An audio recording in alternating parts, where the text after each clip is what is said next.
Hey folks, one of my favorite places. Now, I can't pronounce it worth a hoot, but I believe it's Coquille River Lighthouse, just north of Bandon, Oregon.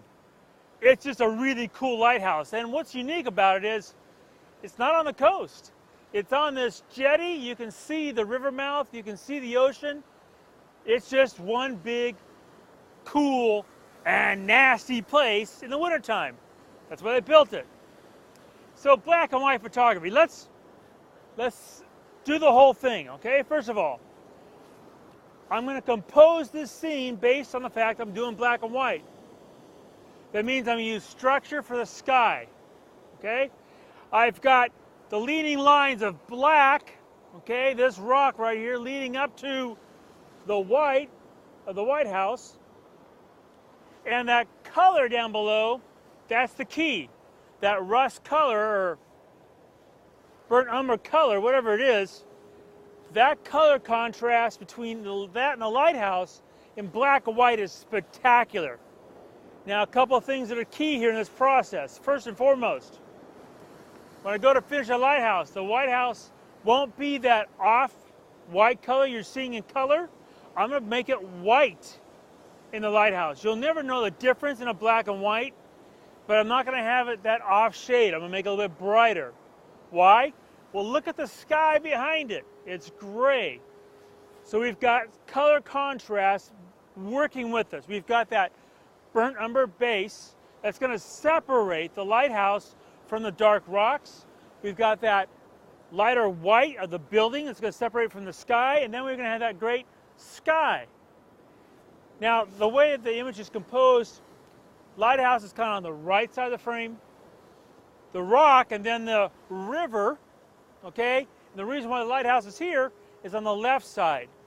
So all those elements are being put in the frame, and then it's very angular, okay, going up to the cupola and back down.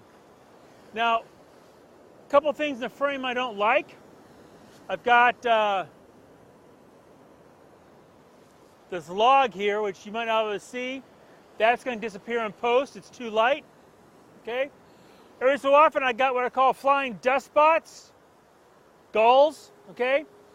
I'm going to take the shot, remove those in post, and then I'm going to do is basically watch what happens in the scene. Now, as it's been going all day, as soon as we set up, it's starting to sprinkle. Not a problem. Got people coming in the frame? Not a problem. That's why we have content-aware fill. And then all I do is take the shot.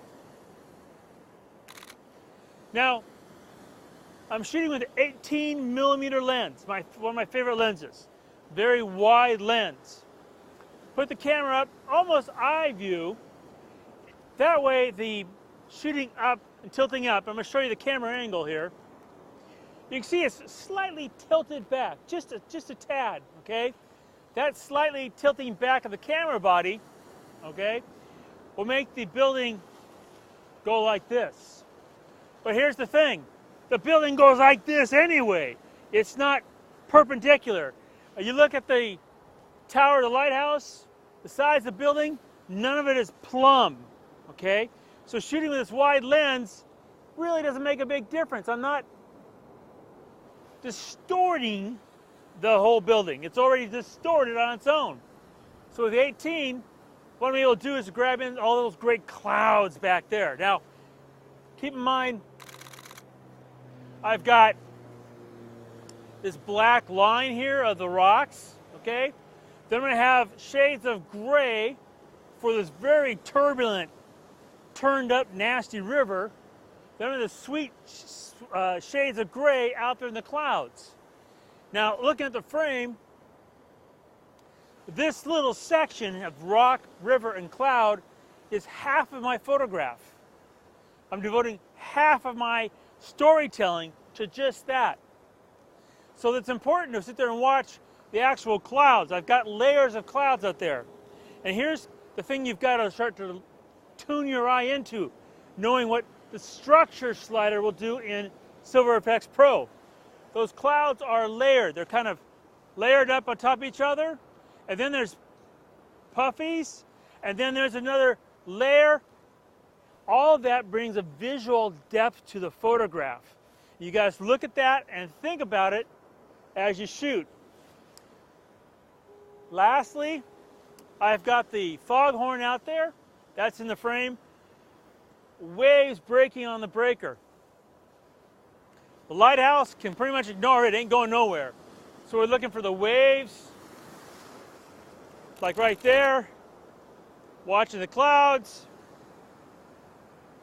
bringing all these elements into the last photograph. And the key, the funny thing is probably the most subliminal part of it, and that's that burnt umber base. That's what makes the whole photograph happen. If that base was the same color as the lighthouse, it would be boring. It wouldn't be the same in black and white. Now we've got a little bit of sunlight coming out.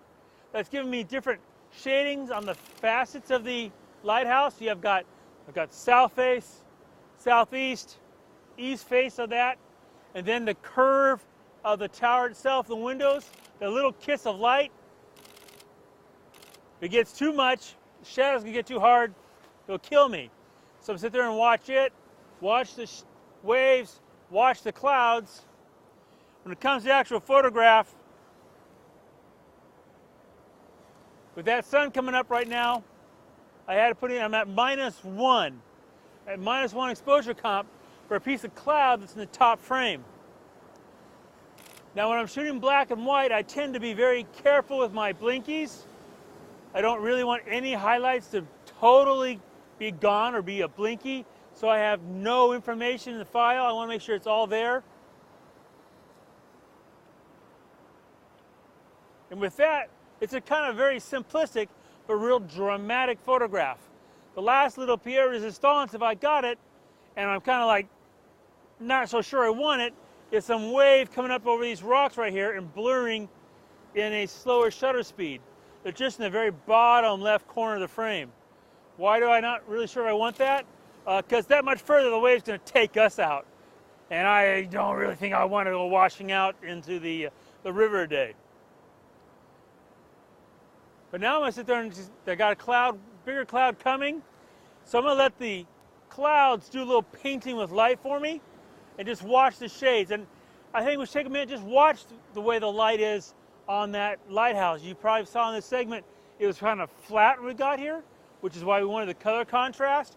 And now we're getting the sun to come out.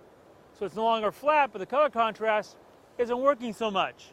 So that's a really simplistic trick in lower light or flat light, is just have the color contrast, that burnt umber on the bottom.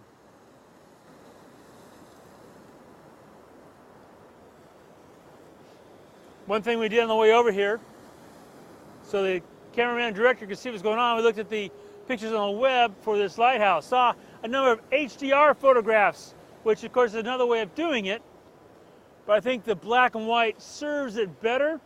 And why is that? Because black and white is such a romantic medium. And lighthouses, you know, I think are very romantic, very coastal, very much, you know, looking for that poor ocean goer who's lost at sea in a big storm, which is what I want. Hopefully you're noticing I'm watching the light on the lighthouse as the sun goes behind the cloud again. And I'm watching back there, we've got better clouds than we had just a few minutes ago in the background, which are so important. With that, we've lost that little bit of light. Again, go back to -2/3. -2/3 gives me information I want here. I didn't mention about, you probably figured out that the rocks that are black there are going to be black over here as well. And that solid black just makes this just stand out. So it's a very simple lesson, but very important, I think, is that black and white photography can be easily accomplished in this very light or very flat light when you have a bit of color contrast going on in the scene. It takes very little, but that really works. So hopefully you'll got the gears going of time you go out shooting in really kind of yucky light and make some dramatic black and white photographs.